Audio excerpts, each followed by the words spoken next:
es la cultura de paz. La cultura sirve para detener la violencia.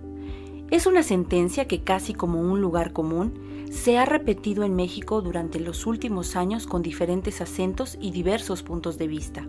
Tras la llamada guerra contra el narco promovida por el expresidente Felipe Calderón, una y otra vez se ha dicho que la cultura es la mejor herramienta para contrarrestar la oleada de crímenes que incendian de sur a norte todos los rincones del país. El razonamiento de los últimos gobiernos ha sido prácticamente unánime. Si un niño de tierra caliente toma un violín para aprender música clásica, lo más seguro es que no caerá en la tentación de tomar una R15 para convertirse en sicario. El papel de la cultura como un elemento central en la reconstrucción del tejido social, en la creación de un entramado que detenga la violencia, es un eje que ha acompañado el discurso político de las administraciones más recientes, pero también existe la duda legítima de si realmente la cultura sirve para esos fines, es decir, si en realidad la cultura opera como un elemento pacificador o solo se convierte en una especie de propaganda de Estado para encubrir la impotencia institucional para frenar la violencia. En el sexenio pasado y en el actual han convivido dos estrategias para utilizar a la cultura como un elemento pacificador. Por un lado está la promoción de eventos artísticos y culturales en zonas con una grave problemática social y por el otro la instalación de infraestructura cultural que idealmente opere de forma permanente en los lugares considerados como focos rojos dentro de la República. En la actualidad, la Secretaría de Cultura Federal, dentro de sus llamadas misiones culturales, organiza pequeños festivales denominados holgorios, que de acuerdo con el organismo federal, son producto de una investigación de campo con las comunidades, para recabar información sobre las necesidades concretas del lugar, actividad que denominan la milpa.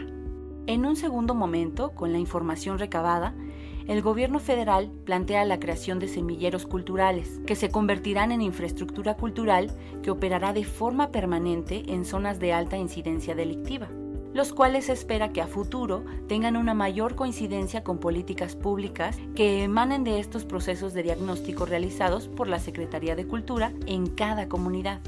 Asumiendo que esta doble vía pueda ser exitosa, de nueva cuenta surge la pregunta de si las políticas culturales pueden abonar en la construcción o reconstrucción de las comunidades que han sido totalmente desgarradas por el poder del crimen. O en otras palabras, ¿pueden las políticas culturales crear espacios de paz?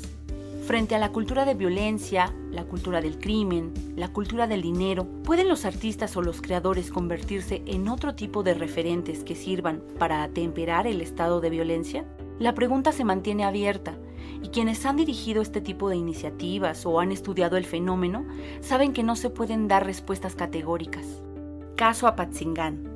En la historia reciente hay casos que ofrecen una hoja de ruta para analizar este tipo de iniciativas, no solo porque lograron cristalizarse en espacios comunitariamente relevantes, sino porque partieron de una reflexión y sistematización de su esquema de trabajo.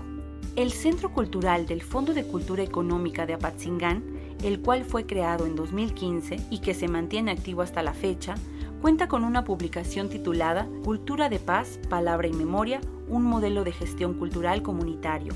De acuerdo con el libro, que se puede descargar gratuitamente, el Centro Cultural partió de un concepto de cultura de paz que retoma la primera parte de la Resolución 53/243, Declaración y Programa de Acción sobre una Cultura de Paz, de la Organización de las Naciones Unidas, emitida el 6 de octubre de 1999.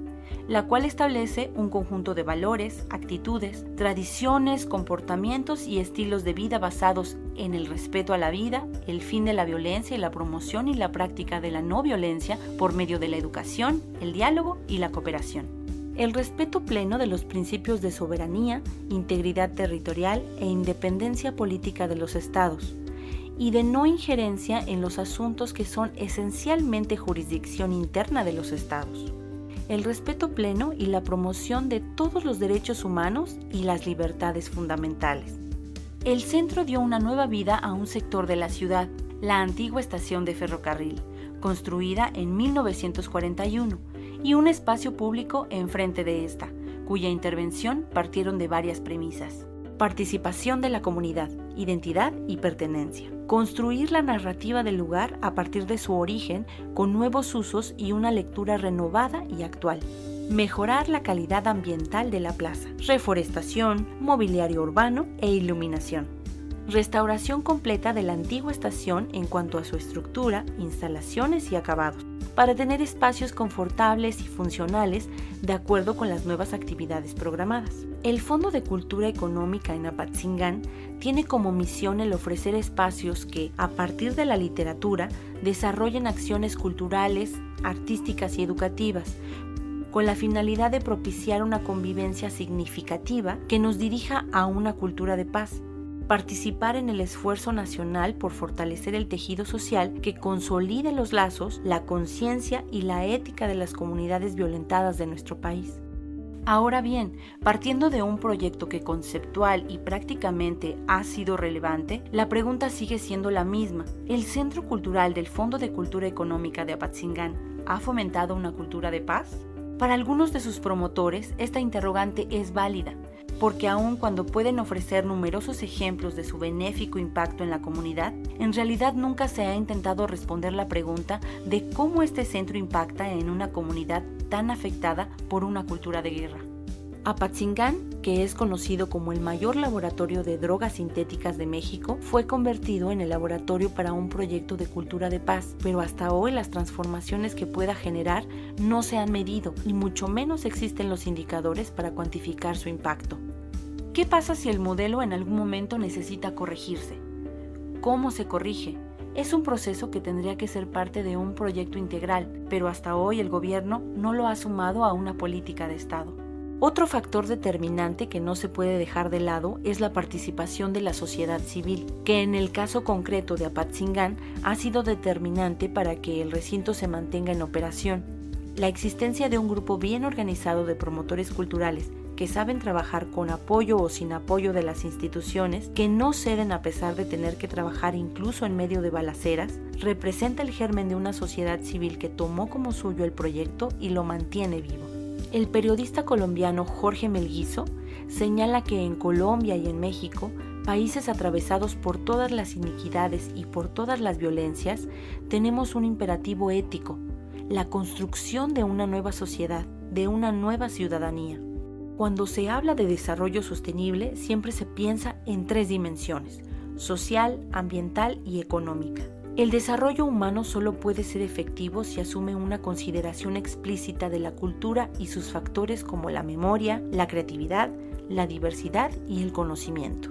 Melguizo indica que la cultura, y en especial la cultura ciudadana, juega un papel fundamental en el fortalecimiento de la sociedad civil, en la preparación de la comunidad para su mayor y mejor participación, en la generación de la cultura política, en la formación de ética civil desde las políticas públicas, en la construcción de nuevos referentes, en el cuestionamiento a comportamientos y maneras de vivir y en el desarrollo de proyectos que lleven a terrenos de entendimiento y respeto por el otro y no a su exclusión y eliminación.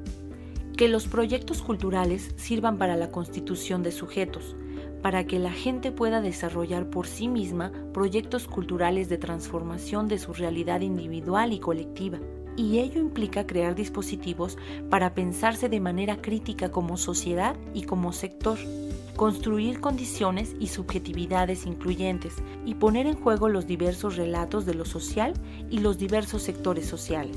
Los desafíos de Apatzingán y de México son los mismos que los que Medellín y Colombia enfrentan: el desafío de la convivencia pacífica, el desafío del fortalecimiento de lo público, el desafío de enfrentar la iniquidad, el desafío de reconocer la diversidad territorial y poblacional y el desafío de la construcción de una nueva ciudadanía, de una nueva sociedad donde la participación sea esencia y no solo herramienta.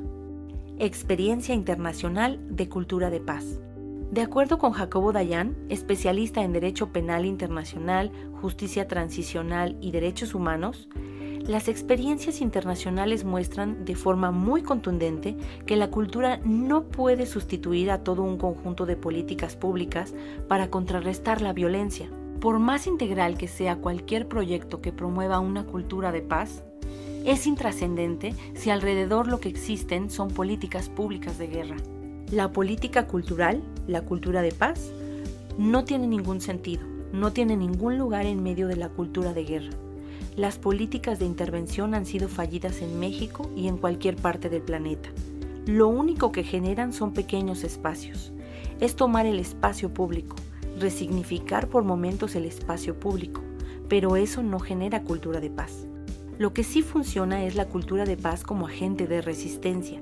Si estos señores de Apatzingán continúan haciendo sus talleres y sus actividades, yo lo único que les podría decir es que lo sigan haciendo, porque responde a un principio ético, pero no van a resolver el problema de Apatzingán, no van a resolver ni siquiera los problemas de ellos mismos, pero eso no quita que la palabra y la cultura son un acto de resistencia. Lo que podría hacer la cultura es fomentar la política de recuperación de espacios públicos, pero no como parte de un proyecto cultural, sino como un proyecto de seguridad pública. La recuperación del espacio público a través de actividades culturales y deportivas. Dayan explica que donde la cultura ha probado ser profundamente eficiente en contextos de violencia es cuando se combina con políticas de paz. Por ejemplo, después del horror de la dictadura en Argentina, no hubiera sido posible la pedagogía de paz y de democracia sin la cultura y el arte, que funcionaron como una cuña para los procesos de pacificación. Ahora bien, también es cierto que la construcción de la cultura de paz no es en la mayoría de los casos un proceso lineal u homogéneo, sino todo lo contrario. Siguen en la mayoría de los casos un movimiento caótico, donde la cultura se vuelve relevante porque da las bases en la construcción de memoria y narrativas para apuntalar políticas de pacificación. Aquí vale la pena diferenciar entre cuál es el papel de la cultura en entornos de violencia, sin que haya de por medio una política general de pacificación, y cuál es el papel de la cultura como acompañante de un proceso más amplio de políticas de paz. Dayan señala que en el actual gobierno, así como en el de Felipe Calderón y en el de Enrique Peña, que los funcionarios públicos hablen de cultura de paz no tiene ningún sentido, porque todas las políticas a su alrededor han sido y siguen siendo de guerra. Las señales son de guerra, los símbolos son de guerra y los discursos son de guerra, aunque el presidente Andrés Manuel López Obrador diga lo contrario. No ha cambiado absolutamente nada. Cuando se viven procesos de pacificación serios, el papel de la cultura no está enfocado en abrir espacios aislados de resistencia en medio de la barbarie, sino hacer eco de procesos sociales mucho más complejos, como difundir los resultados de una comisión de la verdad. En México ni siquiera se está tratando de reivindicar el papel de la víctima en ninguna de las manifestaciones culturales, pero además eso tendría que ser parte de una política integral de aplicación de justicia que no existe. Al final, la pregunta se desplaza ya no hacia si la cultura puede generar procesos de pacificación, sino a la pertinencia de la acción para la paz versus el discurso de paz como forma de legitimar la guerra. ¿En México se promueve desde el gobierno una cultura de paz o solo se trata de un discurso de paz que busca legitimar una cultura de guerra? Guión: Edgar Alejandro Hernández. Voz en off: Adriana Hernández. Cultura de paz.